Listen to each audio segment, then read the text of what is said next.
When we're at home, we expect to be safe and protected. There is no place quite like home. The idea of evil intruders invading our space makes for some of the scariest stories in my opinion. Today I will be sharing 6 stories that take place at home. A huge thank you to the writers, whose links can be found in the description. If you'd like to send in a story of your own, you can send it to rylhstories@gmail.com.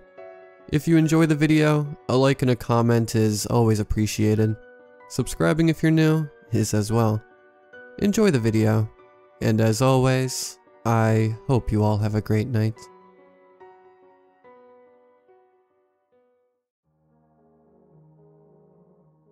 This is a story I do not often tell. I promise sincerely that this has scarred me for life, and although I have looked into psychological explanations for what I heard, and natural explanations for what occurred, they remain unsatisfactory. When I was a child, I was scared of the dark. I swore to my mother I heard voices in it. They were not evil, but they were not familiar, and so they scared me. It was not uncommon in the middle of the night for me to wake up and hear whispers, as I would call them when asking my mom. She figured they were just bumps in the night, and typical kids' nightmare material. I tried often to explain to her that it was more than that they sounded different from one another, the way people's voices do. On some nights I would get so scared from these whispers that I would sleep in my mom's bed with her. It was an added bonus that the bathroom was directly outside of her bedroom door. I should add at this point that when walking out into the hall to go to the bathroom, you look directly down the stairs that would lead you into the living room and the first floor, as my mom's bedroom was on the second floor. On one such night, around Christmas, I woke and felt the need to relieve myself. I walked out from the door and distinctly heard the phrase, "Look," and to my astonishment, a red light, almost like a spotlight, was cast upon the wall at the very bottom of the stairs. The light had no other source, and was by itself, and I was transfixed by it. Being a little kid, and it only being a few days from Christmas, I knew what that light was. It had to be Santa. How else could he get into my house to know I was being a good boy? I was so excited I began walking down the stairs to greet him, picking up my pace after the second step as to begin to creep off the wall and fade into the darkness in my living room.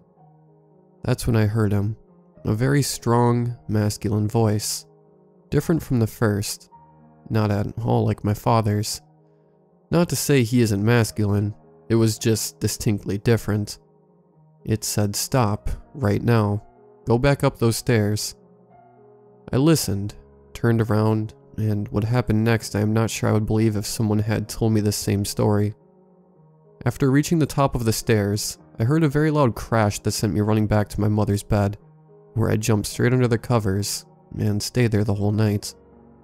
When we awoke the next morning, the lights, the little Christmas flower lights that glowed red, my mother had put on the railing down the stairs were pulled straight down to the bottom of the stairs. Some broken from what seemed to be a forceful tear, laying in a single pile. The dry sink in my living room had fallen from the wall. My mother could not explain it. My father was worried we had been the victims of a home invasion. My sister was crying. There was nothing missing. Nobody had broken in. There didn't seem to be any reason that this happened. And then I saw it, and I kept quiet about it because I was so afraid that I could not force words out of my mouth. There on the edge of the wooden dry sink, which had been facing up, were 3 indentations where the finish on the wood had been torn, almost as if in a forceful grip. Something down there had grabbed it and threw it down. That was what the bang was. I was mortified. After that day I never heard a single voice again. I do not like to imagine what was waiting downstairs for me that night, if it was anything at all.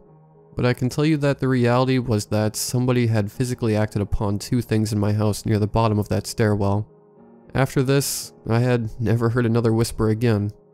Which is sad, because in some ways I would have liked to thank the man, the masculine energy, that had stopped me from going down those stairs. This happened when I was 7, or 7.5, as I like to say at the time. I'm now 20 years old. And because of this incident, I am still afraid of the dark, especially shadowy stairwells.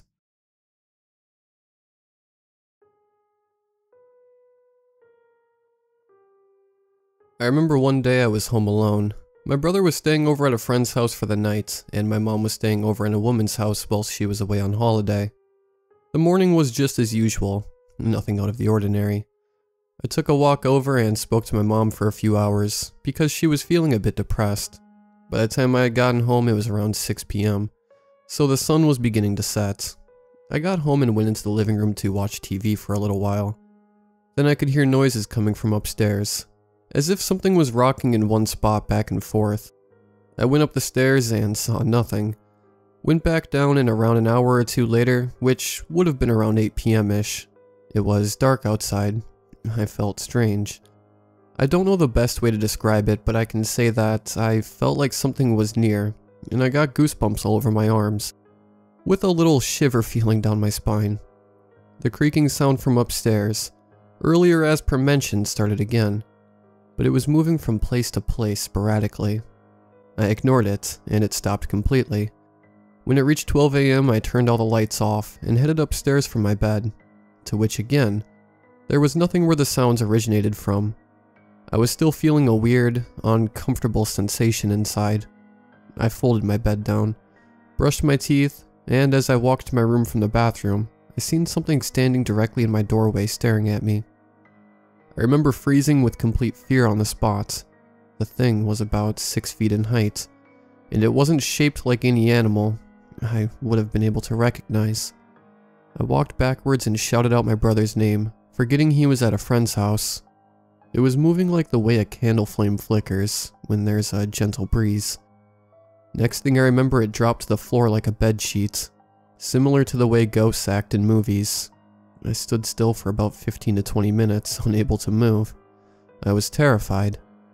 I've never forgotten it. Even though it was 5 years ago, I can still remember it vividly, crystal clear.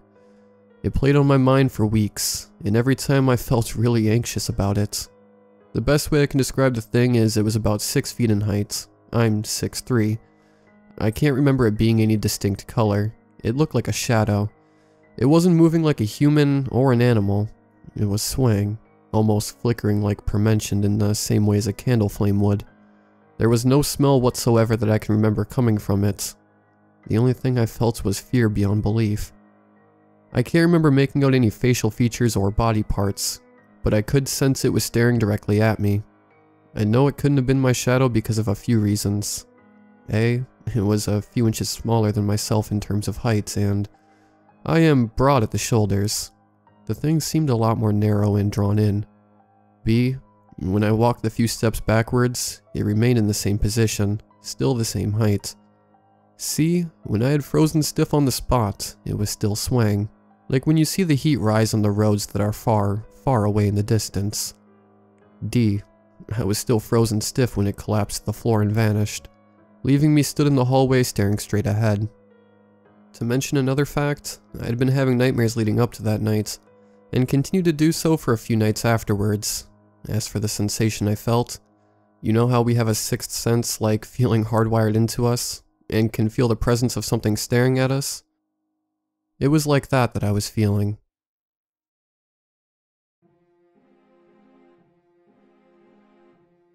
I feel silly even writing this. Maybe Thomas is right, and I'm overworking myself and just need a weekend away.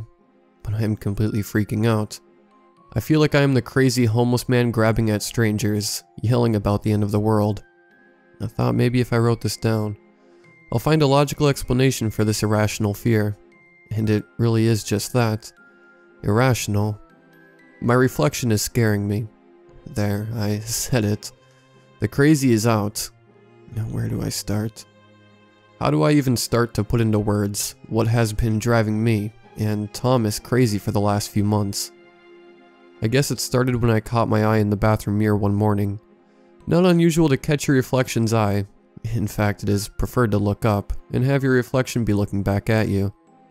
But there was something off about it. Her face was exactly like mine, except that I could swear there was shock in her eyes. Okay, that does sound crazy, but trust me, I know my face, and I could tell the emotion in her eyes was not reflecting mine.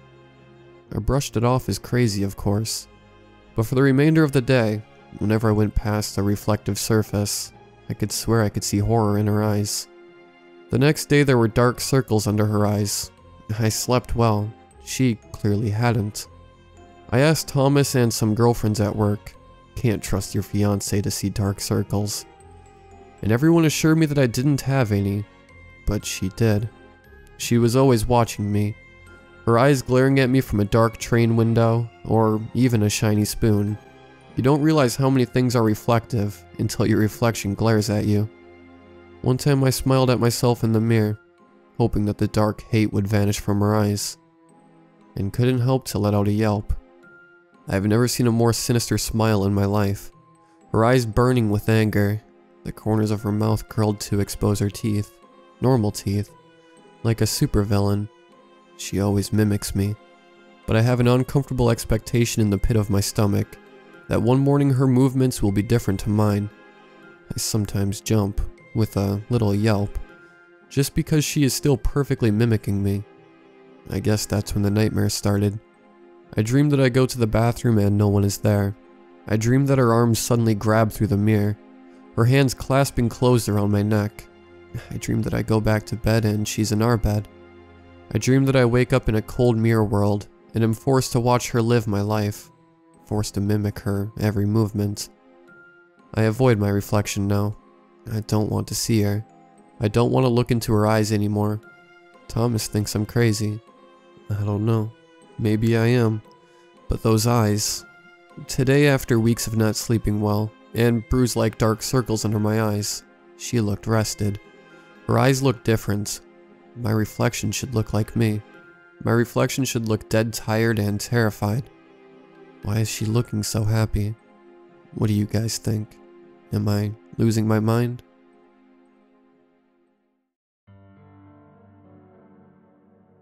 This happened about 7 years ago.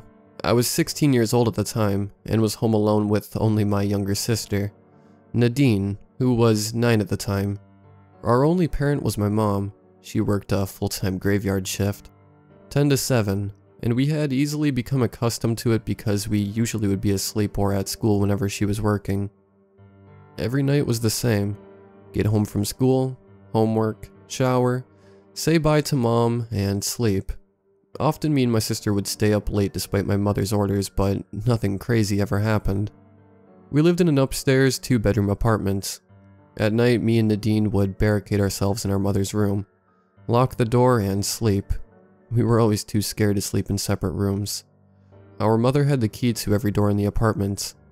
This specific night, Nadine and I were in the living room watching yet another Family Guy episode. It was getting late, close to midnight, and we definitely had school the next day. As we were preparing for bed, someone knocked on the front door of the apartment. Now this apartment complex had 2 doors, one metal door on the outside, and then the door made of wood which was technically inside. Therefore one would need to unlock 2 doors before they could get in. I looked at Nadine. Is mom home early? I put my ear to the door, then they knocked again. Who is it? I said through the door. No response. I ordered Nadine to call mom. No answer. I looked through the peephole and couldn't see anything. It was dark, and whoever it was wasn't tall enough to see even a silhouette. Nadine went to unlock the door. Stop! I yelled. My mom always told me we should call for an emergency, and she has the keys to the apartment. She would have no reason to knock. Before I could come up with a plan, whoever was on the other side of the door began pounding on the door. They were no longer knocking. It sounded like someone banging on the door with a closed fist. As if on cue, Nadine and I ran to my mother's room and locked the door. Nadine began to cry. I tried to console her, but I was scared too. I waited a few moments, in hopes that they would go away or my mom would call to yell at us to open the door. About 2 minutes passed and my mother called us back. She saw that we had called her, and took her break as soon as she could to call back. She was at work. I told her about the knocking and she urged us not to exaggerate. Whoever it was gone for now, and we were okay. She blamed it on perhaps a lone drunk or someone looking for trouble. Regardless, do not open the door. She hung up and we got into bed. I was tossing and turning, It had been about an hour since the knocking first began when suddenly, bang. Nadine and I shot up. The knocking was now at our bedroom door. There were no lights on in the apartment, which spooked me farther. Who is in our home? I called my mom. She answered on the first ring and I nearly yelled at her. They're knocking at the bedroom door. I was in tears, beyond scared. Nadine had hid in the closet. While my mom was on the phone, they pounded on the door again, and I extended my arm out with the phone in hand so she can hear. The pounding was so intense. I felt that at any moment now, they would break the lock on our door and rush in. She called 911 and came home that night. When she reached the front door, both doors were locked.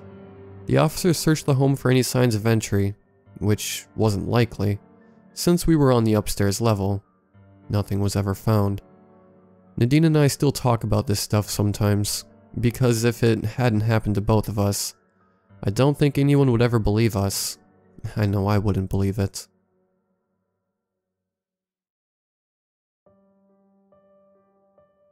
I've always been a heavy sleeper. Obviously this causes a lot of problems, since I have a hard time getting up in the morning. One of the bigger problems is that I live in the rural area, and it takes me about an hour to drive to work. After being late several times, my boss told me I'd better find a way to get up on time, or I'd have to start looking for a new job. He was considerate of my condition the first few times, but it seemed he now thought I was just using a lame excuse again and again. So, after some thoughts, I bought myself a new alarm clock. This one had an alarm that would not stop ringing until I manually shut it off. My past clock's alarms would automatically turn off after some time passed, and I would just sleep through all of them. It also made a tremendous racket, and I was absolutely sure this one would wake me up no matter what.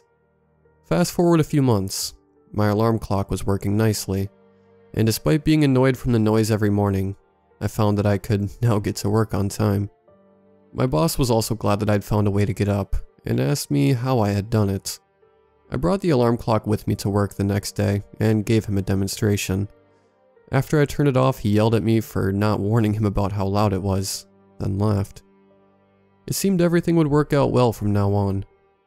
Then my dad's birthday came around, and my parents wanted to double it as a family reunion. I drove for a few hours to get to their place, where my siblings and their children had already arrived. We talked about life, ate some nice food, had some beers, etc.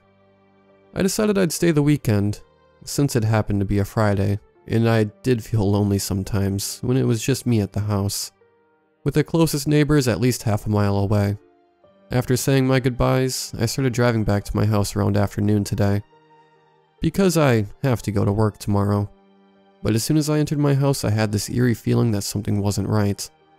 It wasn't as if somebody had broke in. The possibilities of that were already pretty low. Doors are fine, no broken windows, and yet something just felt wrong. And then the horrendous realization dawned on me. I'd forgotten to turn the clock off before I went to my parents' house, and yet I could not hear the clock ringing, even though it should be.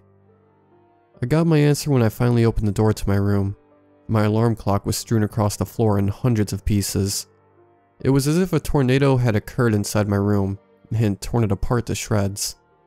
And yet, nothing else had been disturbed, just the alarm clock. But that sight was already enough for me to freeze up and run to the bathroom. I've been here for hours now, and I don't know what to do. It's already dark outside, and to hell if I'm going outside now.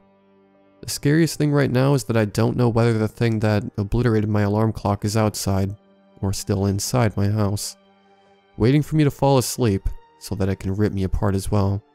I don't think I'll be getting any sleep tonight.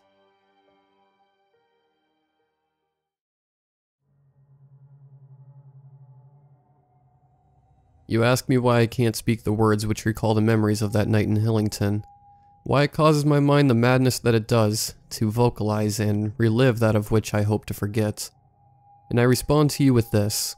For what evidence should be sufficient enough for you, or anyone, to believe the utterances that stem from my trembling lips? Should you require physical proof, or rather, farther witness testimony? I unfortunately cannot provide, but what I can lend you is my mental aftermath of torment and apprehensive questioning of reality, which you may choose to heed or disregard. Either way, it will not change the truth. And the truth of what happened on that horrendously strange night is something that nay a living soul could grasp in its entire otherworldly existence. I began my visit to the location of Hillington on the morning of September 4th, 1984. A beautiful place it was advertised to be, and for long stretches of winding roads and expanded acres of land and forest, it was. Regarding my lack of natural navigational skills and a pair of curious eyes that embraced the vast landscape in every corner of my vision, it took longer to reach my destination than was previously planned. But there was far more to see than I had anticipated, and there would be no person waiting my arrival, so the unexpected stretches of time cost me nothing.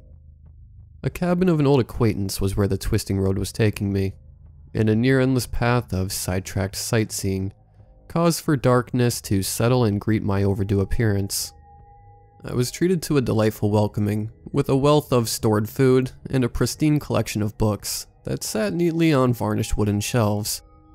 William Goddard, the owner of this shanty, had decorated the interior with careful thought and obsessive precision, shown in the all-too-structured layout of this living quarters, which contained specific cabinets for specific items, and not a single one lay out of place. If only the same could be said for the state in which the furniture was enclosed, for the walls, floors, and ceiling were in awful condition, against the word of my friend.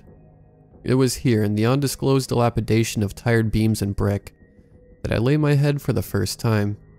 The following morning, when I had awoken to the sound of an interesting sputter and gargle, my day had that of a vagrant's vacation, of which I intended to wander and rest.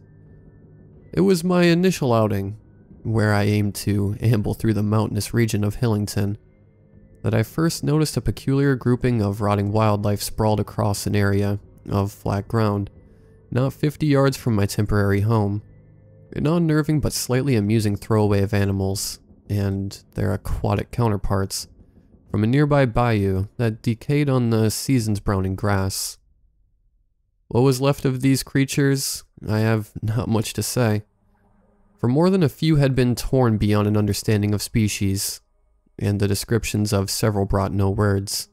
But I believe the fish to have been those of larger sizes, and the mammals a slightly broader range, consisting of rabbits, wildcats, and deer, all left broken and partially buried by the fallen branches and leaves from the fray of autumn. My eyes were drawn to what I would later come to acknowledge as an unsightly amphibious beast carcass that stretched oddly acute and sharpened bones across the bodies of the piled, deceased wildlife, covering more than a couple bucks worth in size, its scattered slimy skin, and chunks of innards painted throughout the makeshift graveyard.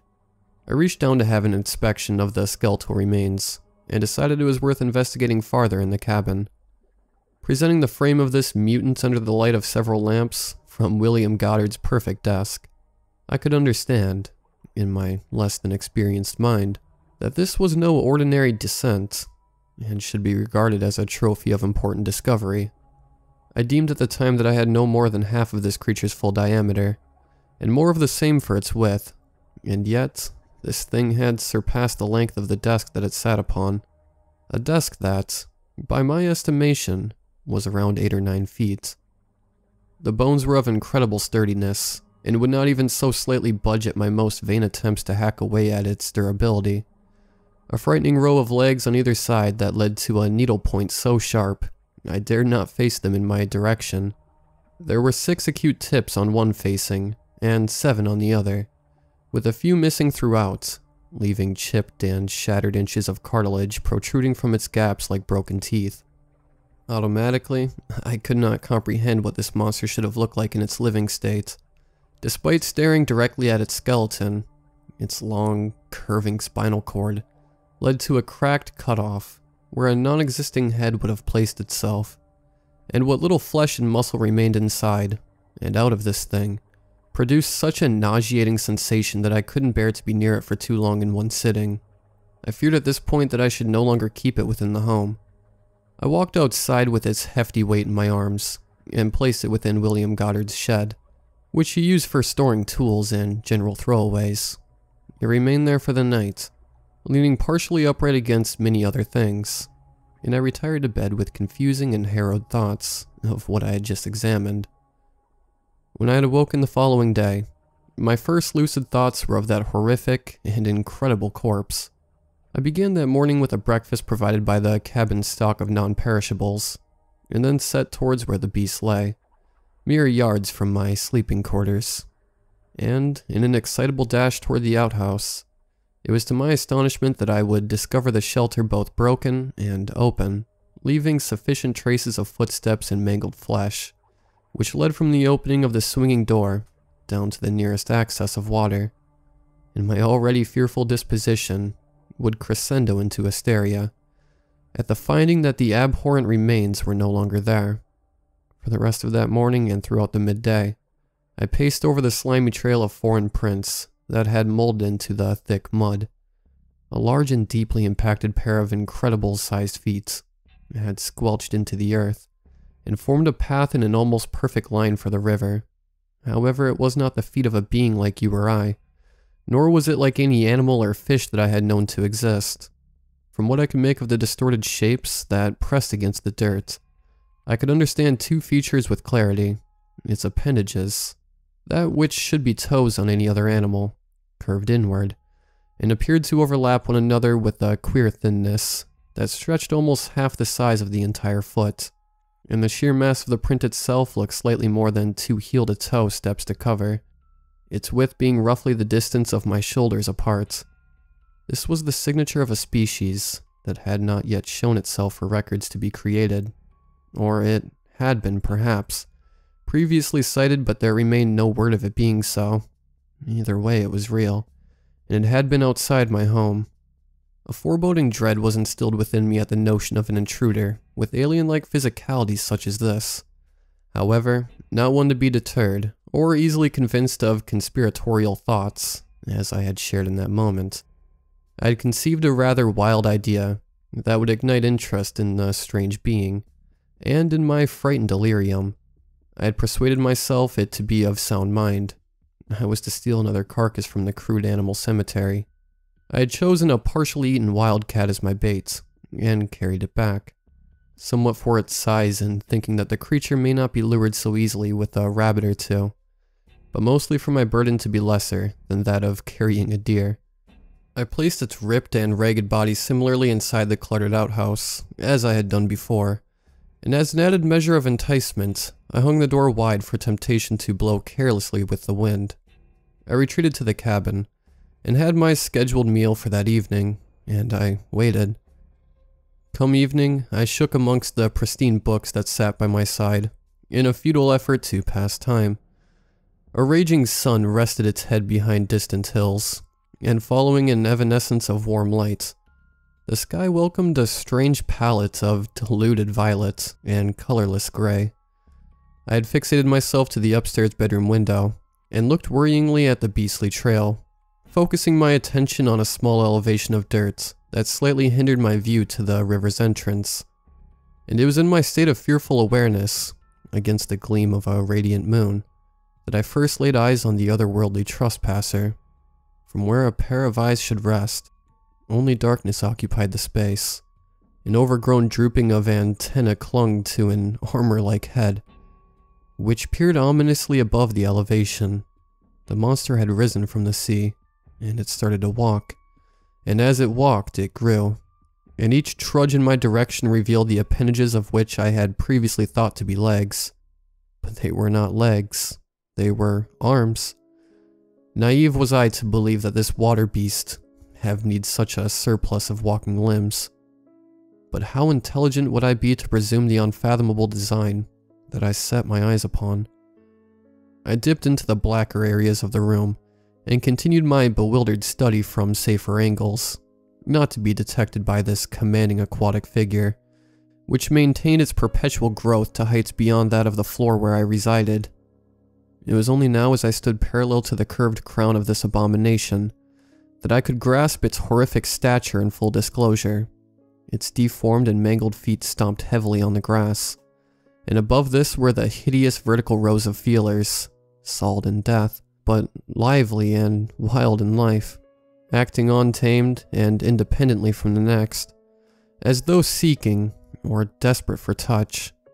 A towering anatomy not dissimilar to that of a gargantuan millipede, with substantial girth, shuffling forward on a pair of disturbing, scaly legs, for the path toward William Goddard's shed, and it moved with such a sluggish, controlled pace that I could not determine its natural gaits, but I assumed it to be of a purposeful, slow walk, for I cannot think too long in the sight of this giant running. I was paralyzed in awe to this monstrous menace, its lumbering mass slogging through the dirt, each step heavier and more tremendous than the last. Nearing the wide entrance of where I stored its feline kill, I stopped myself for a moment to think of what method it would use to grab the body, for it was beyond twice the height of the outhouse, and it did not appear capable of crouching, and that it did not. It placed itself directly in line with the open door, leaving a few yards of space in between, and using its elongated, wild feelers, then retracted with unprecedented speed and accuracy. The wildcat now firmly wrangled amongst the rest of the thrashing limbs.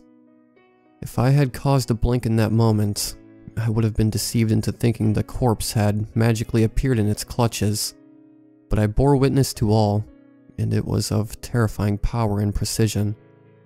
The frail, flailing tentacles now wrapped its strength around its prey and began to devour, and it devoured mercilessly, spinning and skinning and chomping swiftly as it raised its crowd of arms to its shadowed face. The cat, I could see no more, save for slivers of fur and bone that were tossed carelessly to the ground. The insect-like giant then turned lethargically, displaying the bumps and crinkles that formed its armored back, and abandoned our world of land back to the depths below. The last remnants of its mucky legs, crippled feet, and cocoon body were submerging in the murky, violet-gray water. I had just witnessed something of extraordinary horror, and I couldn't force myself to think of anything else. At some time during the night, when my heart began to rest, and my mind became less clouded of appalling visions, I plucked up enough courage to get in my car and drive the long ride home. And this is why I feared to recall this tale, for I do not possess enough strength of mind to stop the nightmare that will doubtlessly now come, and the constant image of that horrific thing lurking somewhere deep below the rivers and lakes that we share, for there was no creature like this, and I dare not think there could be many more.